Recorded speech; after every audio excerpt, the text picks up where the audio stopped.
Like, that is one of the worst calls I've seen in basketball. How the referees could call that as a foul on Aliyah Boston. That is one of the worst calls I've seen. It's one thing to lose your star player in the middle of a playoff push. It's another to lose your entire backcourt in the span of a week. That's exactly what happened to the Indiana Fever. And it wasn't just bad luck, it was catastrophic timing. Caitlin Clark was already sidelined with a lingering groin injury that had fans holding their breath. The offense had been built around her vision, her passing, and her ability to bend defenses, and without her, Indiana was already scrambling to find its rhythm.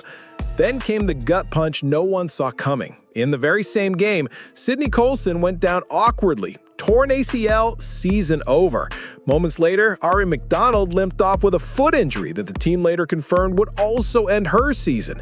In a matter of minutes, Indiana went from being a team with depth and options to one that was scraping the bottom of the rotation just to survive. So Leroux has two hands on Aliyah Boston's right arm. Aliyah can't do anything with her right arm.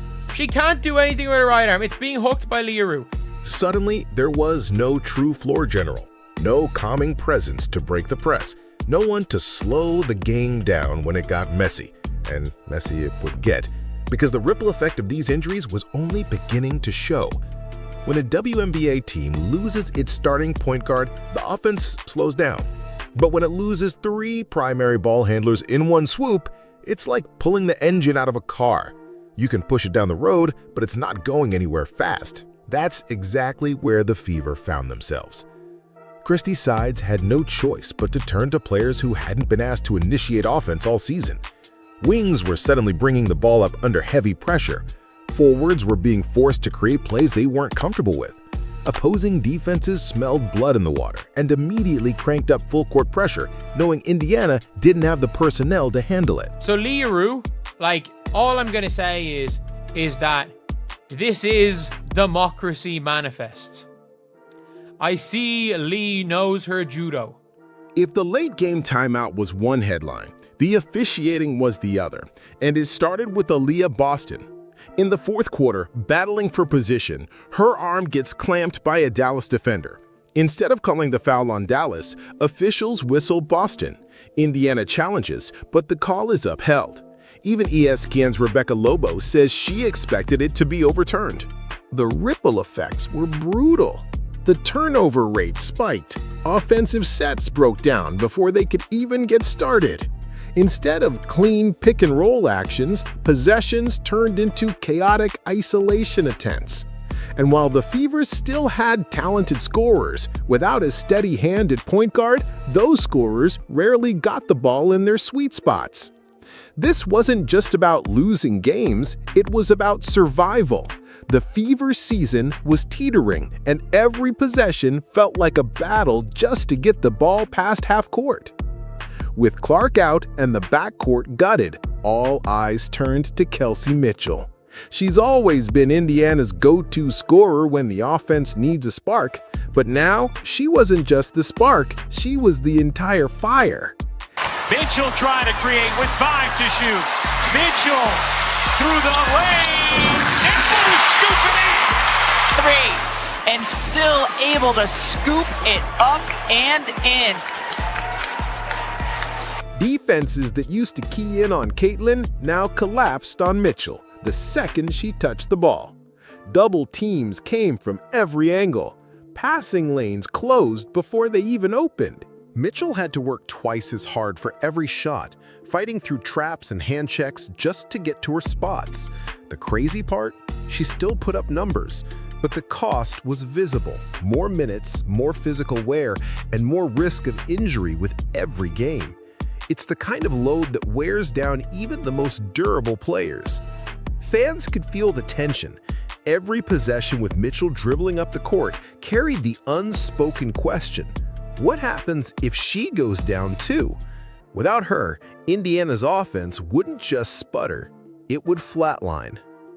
The Fever needed help, and they needed it fast. But with the trade deadline approaching and the market thin on available point guards, the front office faced a brutal decision.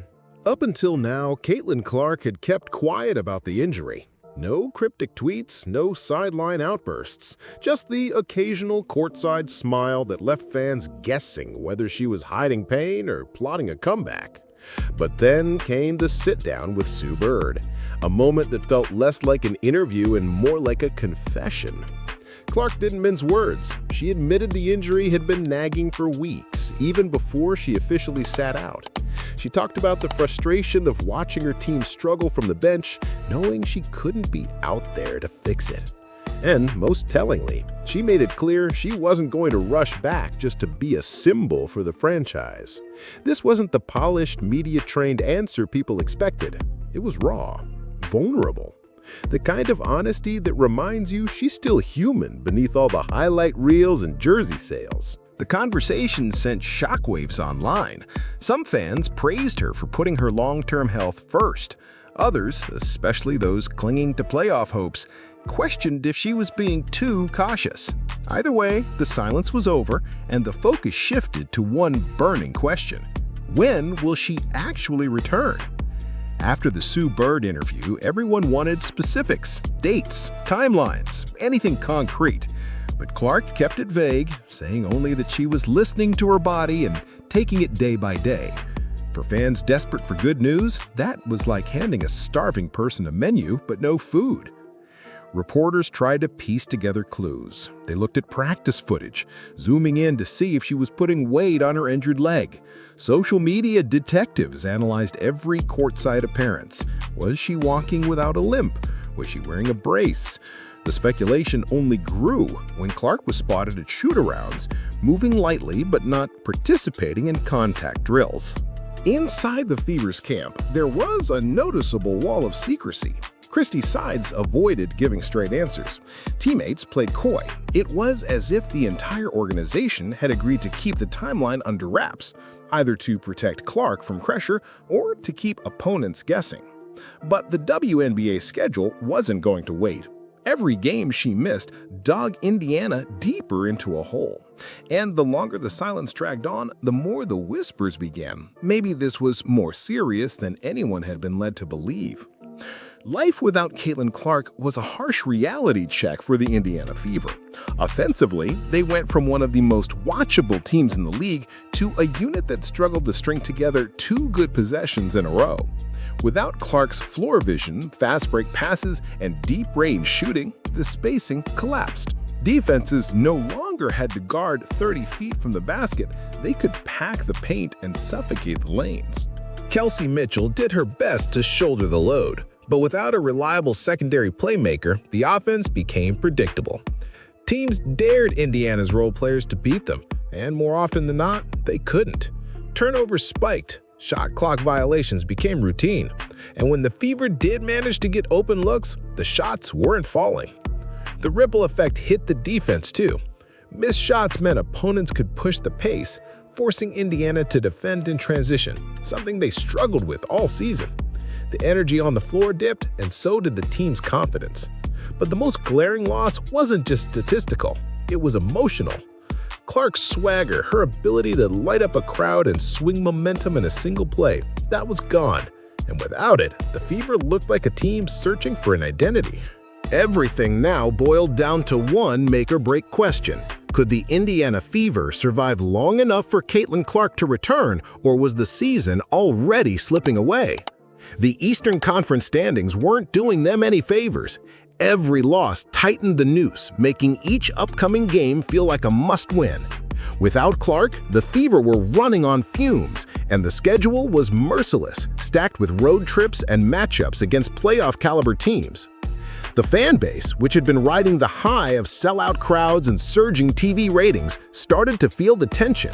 Some were still optimistic, believing that if Clark came back with even a handful of games left, her impact could reignite a playoff push. Others feared the hole would be too deep to climb out of, no matter how brilliant her comeback might be. Behind closed doors, the Fever's front office faced a brutal reality. Do they risk rushing Clark back to save the season? Or do they think long-term, protecting the face of the franchise even if it means missing the playoffs? One thing was clear. Clark's eventual return wouldn't just be about her health.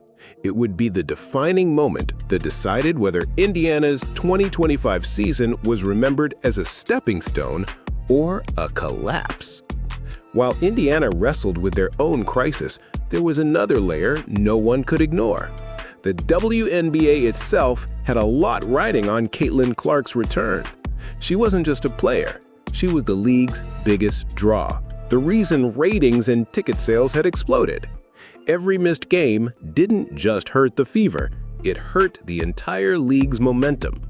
Yet, the league stayed quiet. No public statements pushing for her return, no updates to reassure fans. It was almost as if they were walking a tightrope. Acknowledging her absence too much might make the injuries seem worse, but ignoring it risks alienating the very audience she had brought in. Behind the scenes, insiders claimed there were discussions about how to keep national broadcasts relevant without Clark on the court. More primetime games were quietly shifted, and marketing materials were tweaked to focus on other stars. But fans noticed, and they weren't happy. Social media threads started questioning whether the WNBA was protecting Clark or just protecting its image. Either way, this wasn't just about one player's recovery anymore. It was about a league betting big on a star they couldn't afford to lose. And the longer the silence lasted, the more it felt like everyone was waiting for the other shoe to drop. Despite all the uncertainty, there was one thought every Fever fan held on to: the comeback. What if Clark returned not just healthy, but sharper, hungrier, and more determined than before? The idea alone was enough to keep hope alive. If her rehab stayed on track, insiders whispered about a possible return just in time for the final stretch of the regular season. That would set up a dramatic storyline.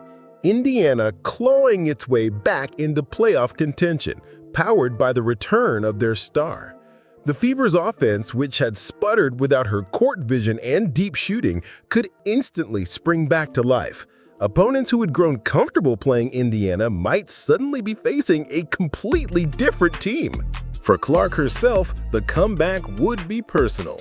Every hit she took, every whistle she didn't get, every game she had to watch from the bench, it would all be fuel.